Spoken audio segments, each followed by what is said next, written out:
Got it. Yep. Got it. Dope. No, it's weird. Like, I feel like a broken record. Like it's like the busiest we've ever been, but like it's just been that way every week since like June. Yeah.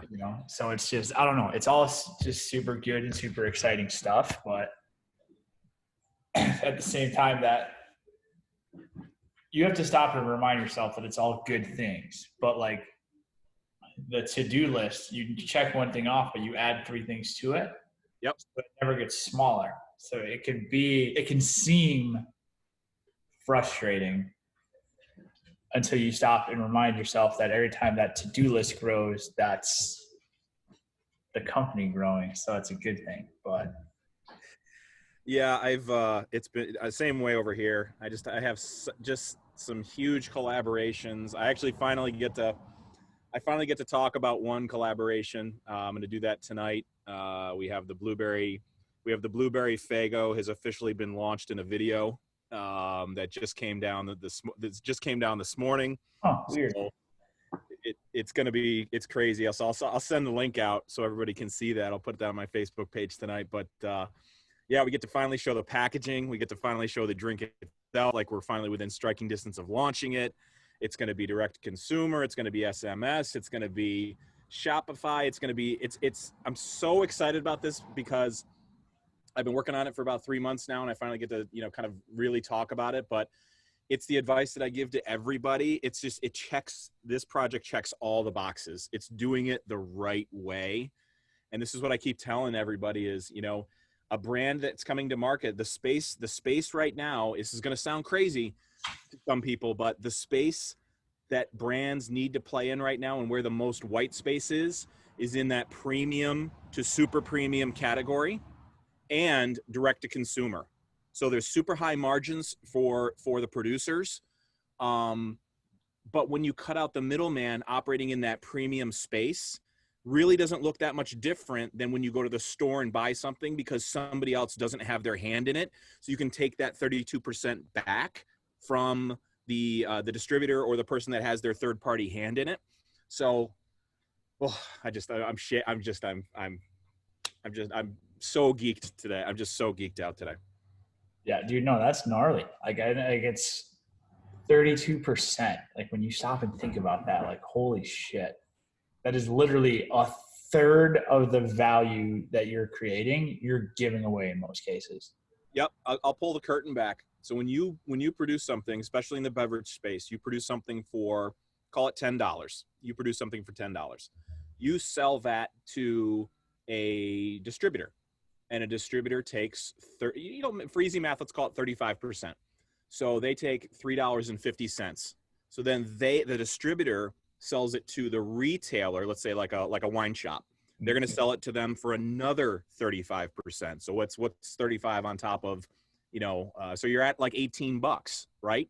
And then the retailer or the wine shop sells it back to you for $25 per bottle. So meanwhile, and oh, by the way, it cost the original producer $3 to make. So there's $7 that you fold up and put in your pocket when you make a bottle of something. What the heck was that? And then look at all that margin that's on top of it. That's just every time somebody touches a case, it's 35 points. It's amazing to me.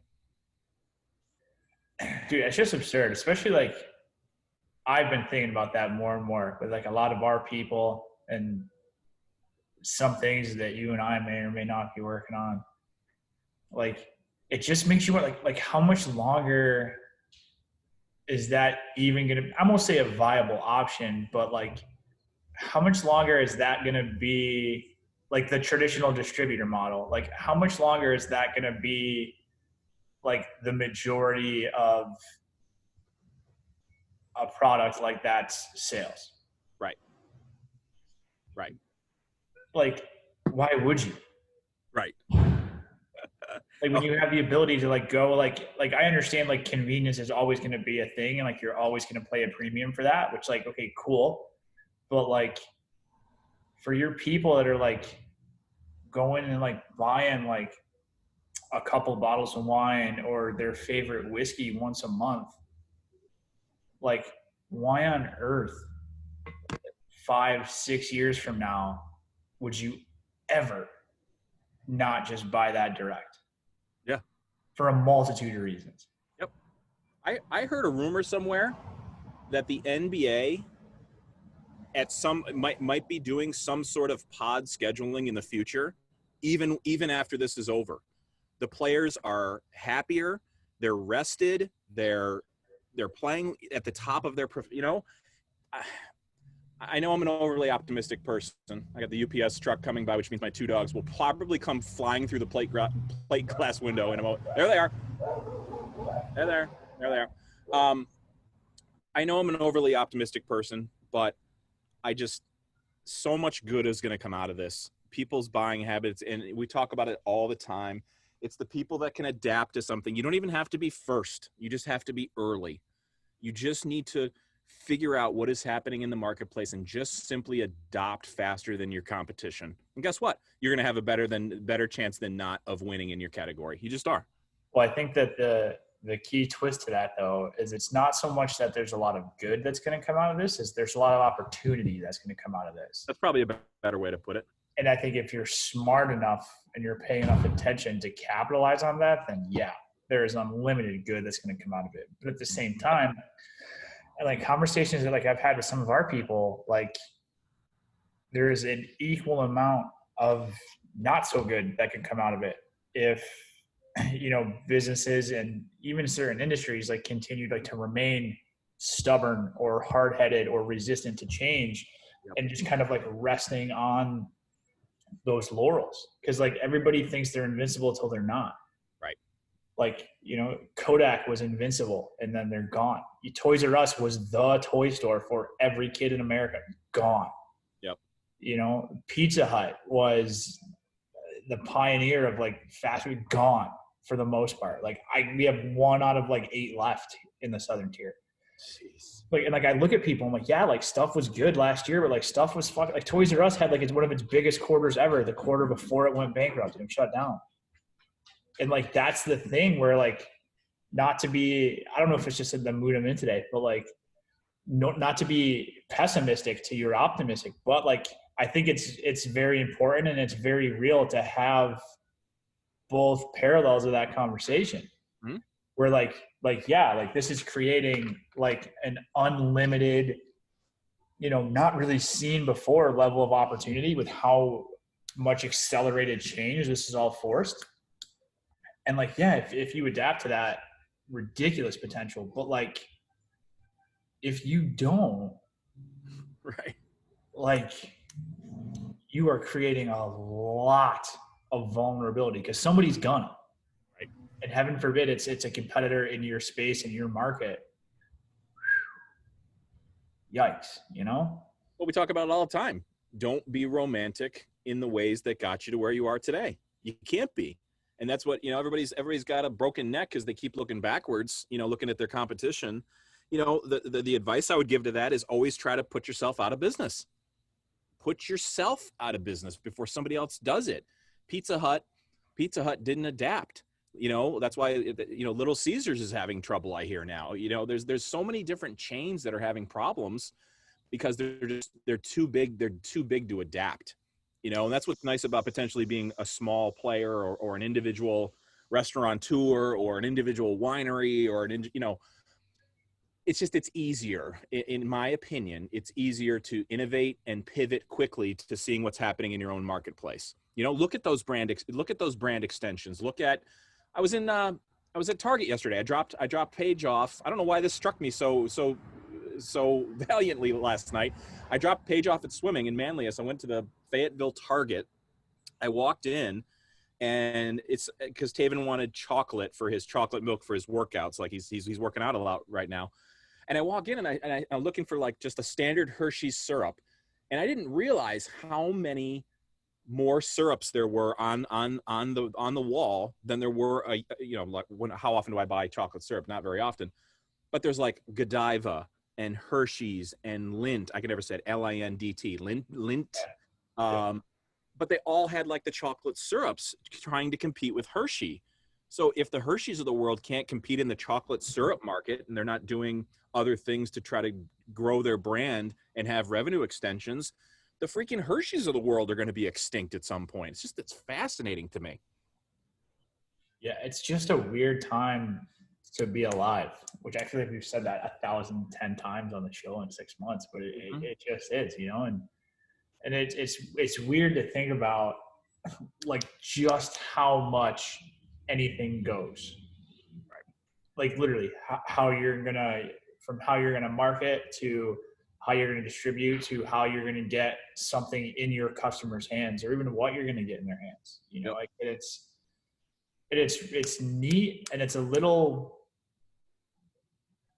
you almost have to keep, like, from our perspective, even like as the people that are in charge with driving people down that road in a lot of cases, it's almost hard to stop and remind yourself of that, like every couple of days, where like there really are no rules. You Right. can market stuff, you know, however you want to, and it's not only that, you have to in some ways, you know, where like it's, if you're not, like you're saying, like forcing yourself to be the next guy that's going to have the great idea that puts your old ideas out of business, then like somebody else is gonna. Mm-hmm. And it's just weird. There's almost like more opportunities and more room for creativity and ideas exist like every second, it feels like. Mm-hmm. Every, you know what I mean? Like LinkedIn just started doing stories. I heard about that. Here we go, you know, like, so like, but that's one of those things. Like if you get like we're already thinking about it, like as a B2B sales company, like from our perspective, as far as onboarding new clients, like there's a huge asset if we can figure that out. What do you think's your initial, when you first heard that, what was your initial strategy? Because I know you're thinking about it. What was your initial strategy in your mind about what kind of content you should put on LinkedIn stories? It sounds so weird. It's going to be completely different, because the type of shit that works on Instagram stories feels like the stuff that does not work at all on LinkedIn. So I think it's just, realistically, my first thought was this. I think that this show is what's going to work on LinkedIn stories.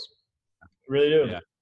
You know, it's, but who knows? It's all going to depend on what people respond to and how they respond to it. So it's just, I don't know. It's crazy, you know, and that's, but like, I think that itself is a microcosm for this whole conversation, where like LinkedIn stories has existed for, I don't know, 32 minutes. Yep. And like, we're already thinking about that. Like, meanwhile, there are significant brands and businesses like all around the world, like in our city, in our state, that don't even know what an Instagram story is. Right. Right. That's how, but like, that's how fast stuff is moving, and that's how slow people are to respond to it. I believe it was a certain podcast partner of yours that said on a conference call 2 weeks ago that LinkedIn feels a lot like Facebook to me right now. Mm-hmm. It's amazing. It's, you know, I'm not patting myself on the back. I just, you know, I don't contribute to the platform as much as I should. And, you know, obviously that's on the agenda, but I like to look a lot and like to know where the market is going, you know, and that's the thing is, I'm trying to put myself out of business. I'm trying to put myself out of business as an advisor, as a tech advisor, or beverage or personal brand, or this show. Like I want to put other podcast, you know, I want you to, you know, other podcasts out of business. You know, I want people to think about our podcast when they think about business and branding and you know, kind of the state of the state of the market and all that stuff. Yeah. I mean, I think that's a great example. Like, realistically, you know, if we do this properly, like the KBL LinkedIn story offering could and should put the KBL Instagram story offering out of business for a lot of our clients. Mm-hmm. But I'd much rather have that be us than, you know, some kid who figures out how to do it before us and then, you know, has the wherewithal to make that happen. What a great resource as somebody that markets themselves business to business. People are in a different mindset when they're on LinkedIn anyway. 100%. They're in it to network. They're in it to biz dev. They're in it to, hey, sell stuff. You know, there's a lot of right hooks on LinkedIn, right? But as long as you have done the work and created that people buy from people mentality. It's like a conversation I had Wednesday night with a brand new brand, and these guys, one of the guys is on Gary Vaynerchuk's team, and this is kind of a side hustle for him, a beverage brand, kind of a side hustle thing, and it was a great conversation, and even he was like, this is like Mr. Personal Branding, like Mr. Content Creation and Distribution. He was even asking my advice on how they should properly promote this beverage brand. And I sat there for a minute. You get like that little tingle in your, that little ping right here. I was like, Jesus, like here's one of Gary V's guys asking me for advice. And I go, dude, pull the curtain all the way back. I go, show the faces, show your future clients, people that look like them, enjoying your product in a scenario and in a setting that they feel as though they're going to enjoy it. And just pull that back and just show that. And he was like, and he actually like listened and took, I was like, holy cow, like that's pretty incredible. But to your point on LinkedIn, it's people are there. I agree with you. I think this show could potentially really over-index on that platform. Dude, a 1,000,000%. Like, I think that's the other thing too, is that like nobody fucking knows anything. Right.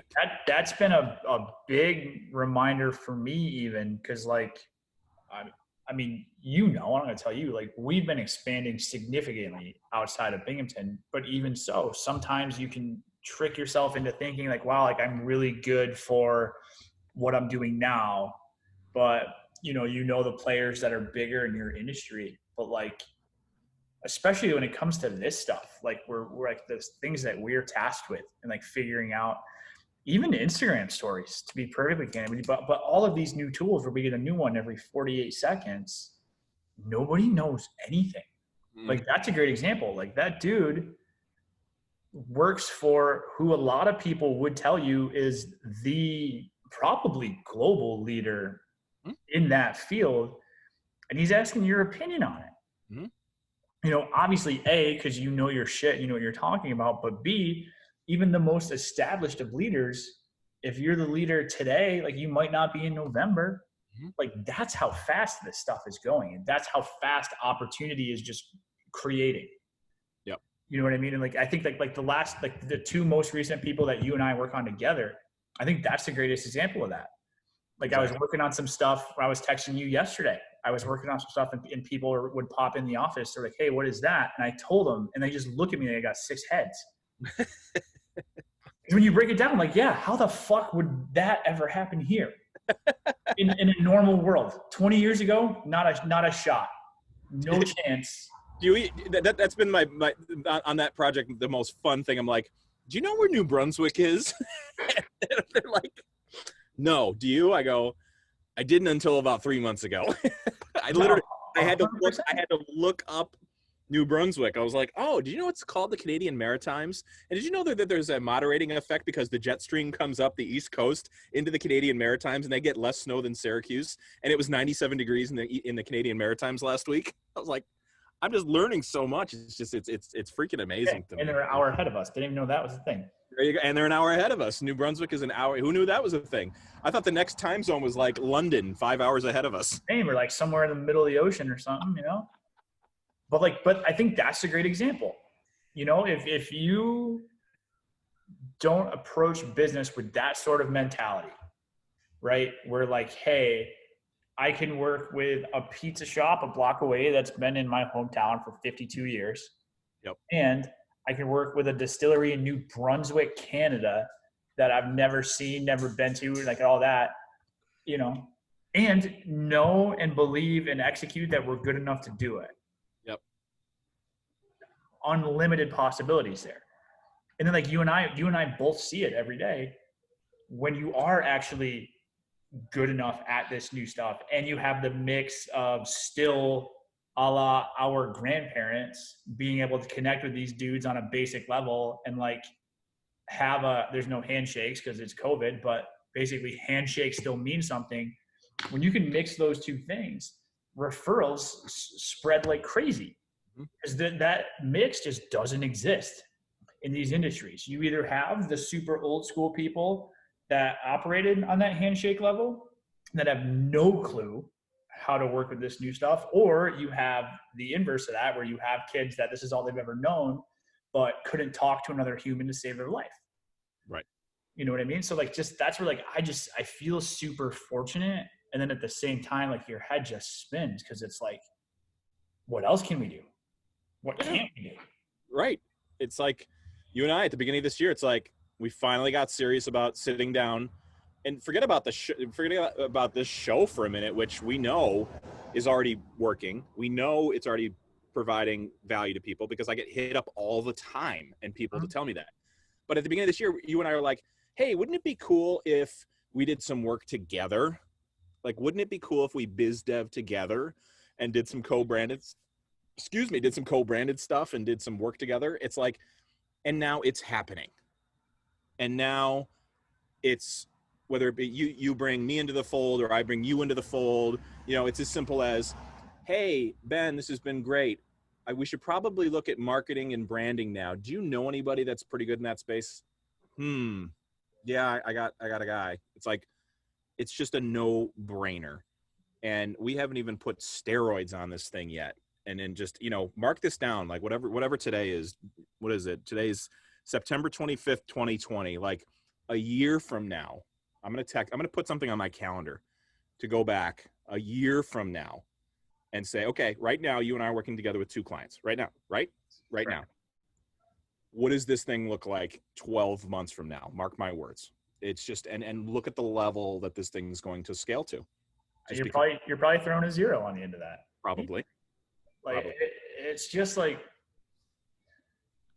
I don't know. And like, it's just weird. It's such a hybrid of like super, super old school and then just in a newer school that even exists right now. And when you mix those things, and I think that's the other thing, because like when you and I bring each other into conversations, like the first 60% of that conversation is already done.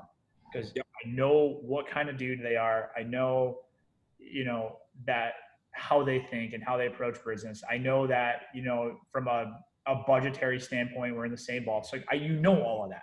Yep. It reminds me of like literally that scene at the end of Goodfellas where like, that's how he described it. He's like, yeah, you like this guy. He's one of us. He's a good fella. Like that's literally what this is, and I think that's the other thing too. And that's where I think the real scaling and the real magic happens, is that those kind of people gravitate to each other. I don't think it's any coincidence, speaking strictly from me, that I forget who said it, but like you're like a product of the 5 people you spend the most time with. Like, I don't think it's any coincidence that when me and you start talking more, and we can't really hang out because it's against the law, but like we've spent obviously more time in each other's ecosystems this year than probably the rest of our life combined. Yeah, I would agree with that. And look at where we're at. Yep.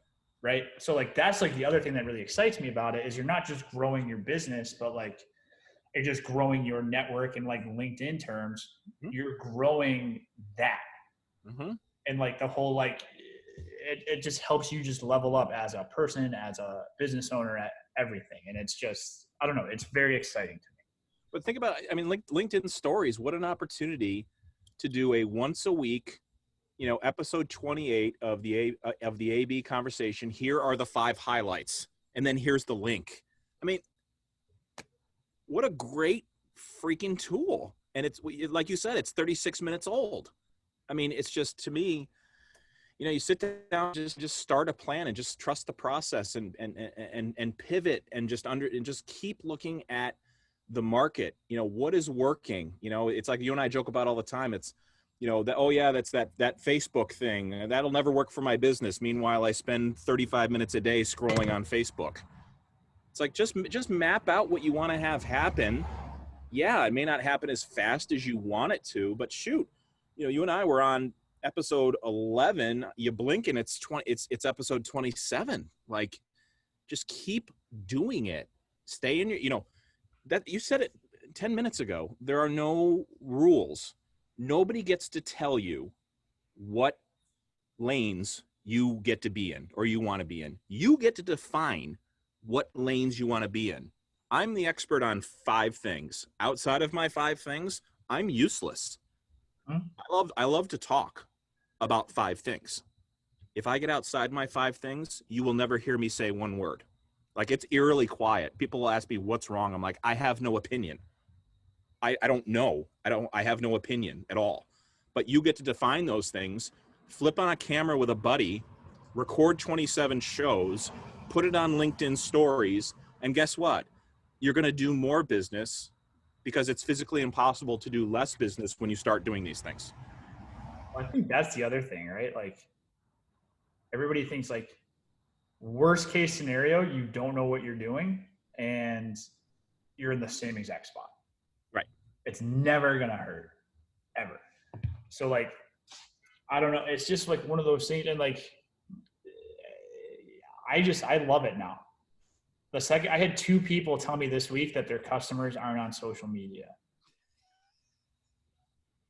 Both of them, mind you, have never had an account for their business. Oh my God. And I just look at it. I'm like, all right. Okay. Brian says, New Brunswick, a good excuse opportunity for a great business trip. Brian, I've learned more about New Brunswick. I feel like I should write a book report, like legit. Like that's where I'm at. I feel like I need to do that. Brian works at the airport. Brian could probably get us there. I don't even know how to get to New Brunswick, Brian. Like, we probably got to fly to Toronto or Montreal, right? That's probably what we have to do. We got to go through Maine. I looked into it. Portland, Maine, and then through there. Yeah, pretty much the easiest way. Because if you go to Toronto, you're just going to go up and around and then come back. The fastest way is to go up through Maine and then just go. See, I need to learn Canadian geography, Brian. I need some help, man. I wholeheartedly looked into it. It could be a nice little fall trip. We'll go through the Adirondacks. We'll just document the whole journey. It'll be nice. Can you imagine? I have 2 minutes left, by the way. I'm sorry. Yeah. Can you imagine drinking beer with those guys? Not only can I imagine it, I'm fully planning on it. That might be the best beer drinking excursion of all time. Maybe some beer drinking, maybe some, I don't know, something else that may or may not exist. I'm just, whatever, you know. Oh, it looks beautiful too. I'd haul my boat. I'd haul my boat to New Brunswick just so I could like cruise around those ports and in those. It looks incredible to me. We have to take this out. The content we could get out of that would be. Oh, we'll document the New Brunswick story. Well, even for the whatever product may or may not exist. Well, right. I'm just saying. It's fun to talk in code sometimes, isn't it? I don't know nothing about nothing. Nobody knows nothing about nothing. Correct. But that is for me. That is the title. Is just create the plan, stick to the plan, and only come up for air when the opportunities are inbound. Like legitimately, they will start happening because you will not get less opportunities when you create your 5 lanes. You talk about them all the time. Somebody within those that has the same interest within those 5 lanes will call you and say, Adam, I also love to crochet sweaters. Let's do something together. That will happen. But you have to create it, stick to it, have the conversations. That's all you got to do. Easy. It's easy. All right, I got to go get on another Zoom. I'm just going to post up here. All I got to do is just reach into the garage and grab a beer, and I'm just all zoomed up for the afternoon. I'm about to start. There you go. All right, man. Appreciate you. Back at you. Talk to you.